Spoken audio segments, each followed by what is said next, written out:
শান্তি নেই, তাই তো আখি শান্তি খুঁজতে ঢাকা ছেড়েছে।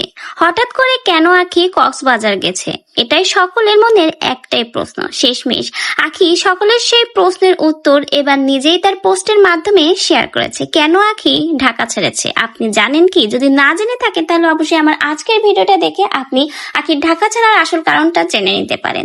তো ভিউয়ার্স, আখি কিন্তু হঠাৎ করেই ঢাকা ছেড়েছে। ঢাকা ছেড়ে কিন্তু সে এখন রয়েছে কক্সবাজার সমুদ্র সৈকতে সুন্দর সুন্দর মুহূর্তের ভিডিও কিন্তু আখি শেয়ার করেছে। কিন্তু সকলের মনের প্রশ্ন ছিল আখি কেন ঢাকা ছাড়লো, সেটাই আখি এবার তার পোস্টের মাধ্যমে ক্লিয়ার করলো। আখি তার পোস্টে জানিয়েছে, কেন জানি এইখানে গেলে মন ভালো হয়ে যায়। আখি কক্সবাজার গিয়েছে তার মন ভালো করতে। অন্য একটা পোস্টেও কিন্তু আখি ক্লিয়ার করেছে তার শান্তি নেই। সেই পোস্টে আখি লিখেছে, সাগর পাড়ে আসলেই পৃথিবীর সব শান্তি খুঁজে পাবো। আখির মনে শান্তি নেই, শান্তির খোঁজে সে কিন্তু কক্সবাজার গেছে।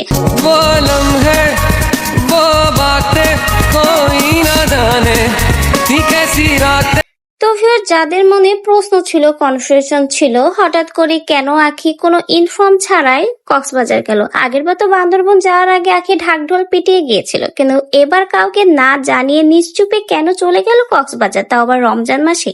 তো বেশ, সকলের এত এত প্রশ্নের উত্তর শেষমেশ আখি তার পোস্টের মাধ্যমেই কিন্তু ক্লিয়ারলি জানিয়ে দিয়েছে যে আখি শান্তির খোঁজে কক্সবাজার গেছে। ঢাকায় কোনো শান্তি নেই, এজন্য শান্তিতে থাকার জন্যই কিন্তু আখি কক্সবাজার গেছে এবং কক্সবাজার যেই কিন্তু আখি তার শান্তি খুঁজে পেয়েছে।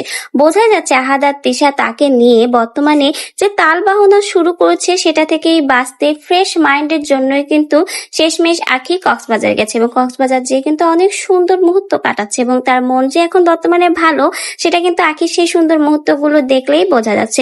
তো ভিউয়ার্স, আখির এই সুন্দর মুহূর্ত দেখে আপনাদের কি মন্তব্য? আখি কি আসলে এখন অনেক বেশি খুশি কক্সবাজার যেয়ে? সেই আপনার কি মনে হয় সেটা কিন্তু আমাদের কমেন্ট বক্সে জানাবেন।